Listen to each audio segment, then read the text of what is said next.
I'm the type of person that never like to copy things that are out there. I always like to come with something new, something different. This lady was a singer-songwriter, musician, record label executive, and record producer. She was co-founder and CEO of the first hip-hop label. She was essential in the success of the Moments, Grandmaster Flash and the Furious 5, and the Sugar Hill Gang. The centerpiece of today's video is all about Sylvia Robinson. Before we start, let's be sure to leave a like on the video, subscribe to the channel, and push the notification bell to be sure you won't miss on any more uploads. Now without further ado, let's cue that intro.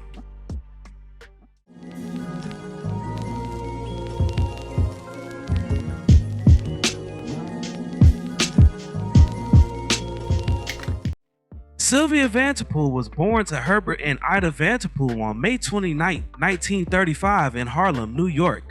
Robinson attended Washington Irving High School in Lower Manhattan until she was 14 years old.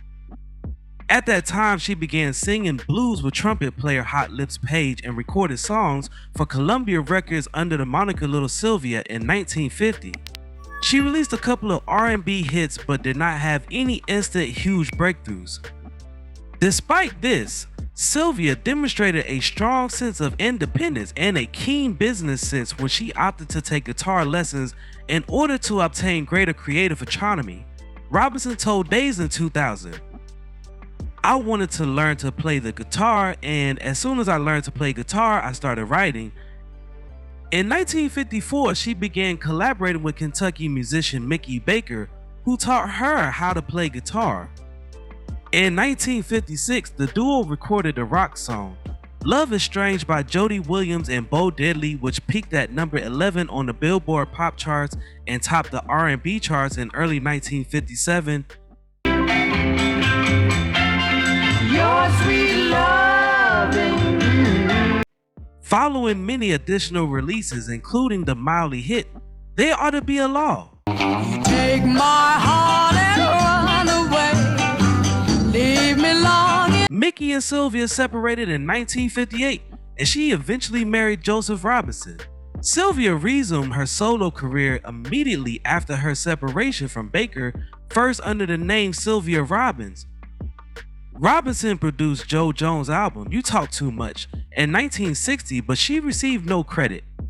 In 1961, Mickey and Sylvia recorded more songs together for a variety of labels, including their own. Willow Records was their label, and it was handled by Cincinnati-based King Records. Sylvia and Joseph Robinson got married in 1964. She left Mickey and Sylvia, moved in with Joe, and had 3 kids in Englewood, New Jersey. A steady existence did not satisfy Sylvia's musical appetite, so the Robinsons co-founded All Platinum Records in 1968. Sylvia Robinson was now listed as an artist, composer, producer, and CEO of a record label. All Platinum signed several performers with notable albums including The Moments, Love on a Two-Way Street, and Shirley and Company's Shame, Shame, Shame, Shame. Sylvia continued to polish her songwriting abilities, contributing to several of All Platinum Records single releases. In 1972, she wrote the song Pillow Talk with the idea of selling it to Al Green. Green rejected the song because he thought it was too seductive. So Robinson performed Pillow Talk herself.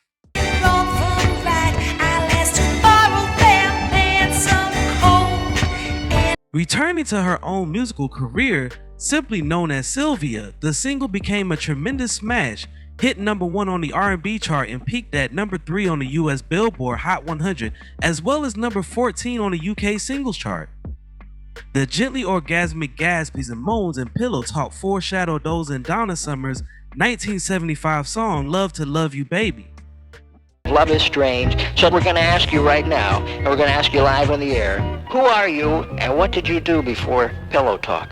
Well, I am Sylvia, Mickey and Sylvia team, and Mickey and I broke up a few years back, and since then I've been writing songs and producing but never singing. You retired from the performing end of it. That's right. But you are of Mickey and Sylvia. Right. As we checked further into it, we found out that you have also written the song By the Moments, too, that everybody remembers. What was the name of that? I had a 2 million seller on them about 3 years ago, Love on a Two-Way Street.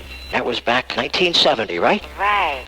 We're going to ask you just a couple of questions. We're always very happy when somebody from the state of New Jersey makes it real big. Well, I was born in Manhattan, New York City, and after I married, I moved to Englewood, New Jersey, which is across the bridge.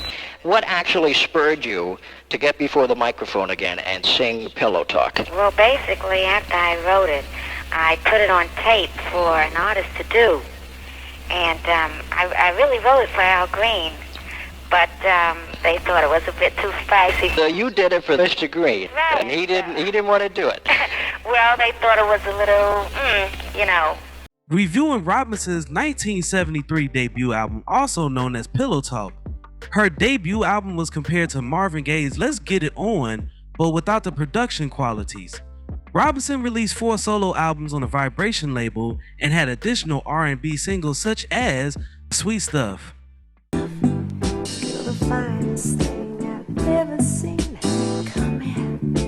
and Pussycat.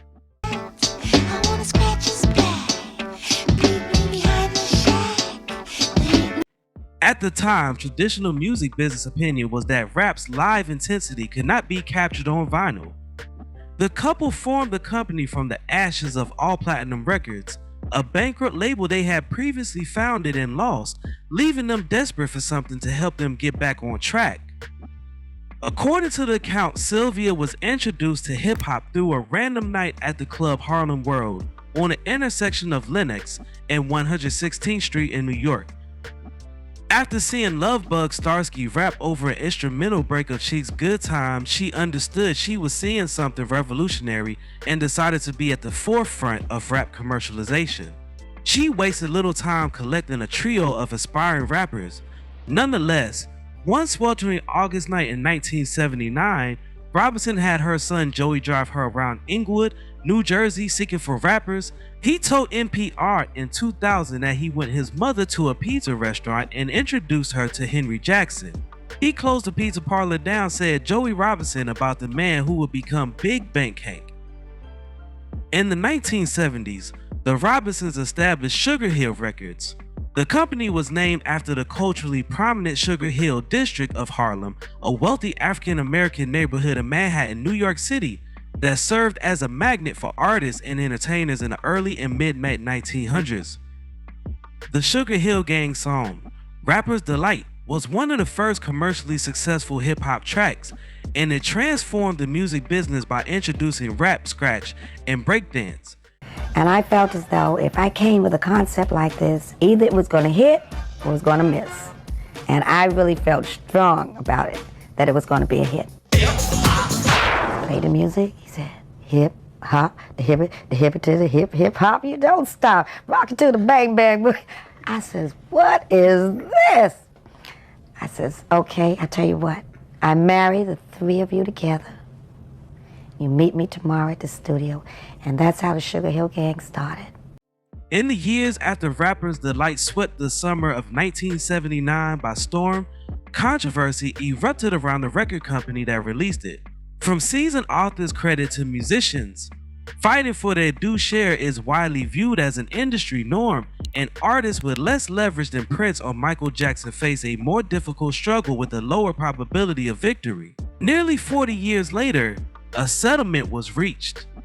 Later groups signed to Sugar Hill Records included The Sequence, an all-female rap and funk combo starring a young Angie Stone recorded as Angie B, who scored a million-selling success with Funk You Up in early 1980.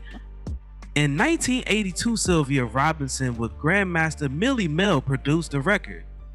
The Message, which was performed by Grandmaster Flash in the Furious Five. The single, which addressed living in the ghetto, would have become one of the most significant hip-hop tracks. Grandmaster Flash stated, and when that project was on the slate to be done, The Message, I'm talking about she would ask us for a period of time about doing a record having to do with the real life things that happened in the hood. And we kind of ducked it for a minute. Without Sylvia Robinson's insistence and pressure, there would be no The Message. This was the first album of its sort in which the DJ, who was the foundation of hip-hop at the time, was not engaged in the creation of a track that they performed. Sugar Hill Records closed in 1985 owing to changes in the music industry. Competition from rival hip-hop companies like As Profile and Def Jam, and financial concerns. Robinson, who had already divorced Joe Robinson, resumed her career as a music executive, founding Born A.M. Migrants in 1987. The label was known for signing a new style who eventually departed and became successful as Naughty by Nature. Robinson's marriage to businessman Joseph Robinson Sr. lasted from May 1959 to their amicable divorce in the late 1980s. They have 3 children together. In the 1960s, Robinson ran a bar in Harlem, New York called Joey's Place after her husband. Robinson also owned a Blue Morocco, a New York bar and nightclub. In the mid-1960s, Robinson passed away of congestive heart failure on the morning of September 29, 2011, at the age of 76. In 2014, producer Paula Wagner bought the film rights to Robinson's life story from her son, Sugar Hill Records president Joey Robinson. Joey, who passed in July 2015, was set to executive produce and consult on a project with rapper Grandmaster Millie Mel, and music mogul Robert Kraft was set to co-produce with Stephanie Allain. Warner Bros. Announced in October 2015 that it will produce the picture, with the script written by Malcolm Spellman and Carlito Rodriguez, 2 of Empire's writers. In October 2018, it was announced that Wagner and Warner Bros. Were still working on the film. Spellman and Rodriguez had been joined by Tracy Oliver in finishing the script. Justin Simeon had been cast as the director. Oliver would join Robinson's son Leland as an executive producer. Now, before we go, I have a question for you all. What is your favorite song from Sylvia Robinson? Or what is your favorite song that Sylvia Robinson produced?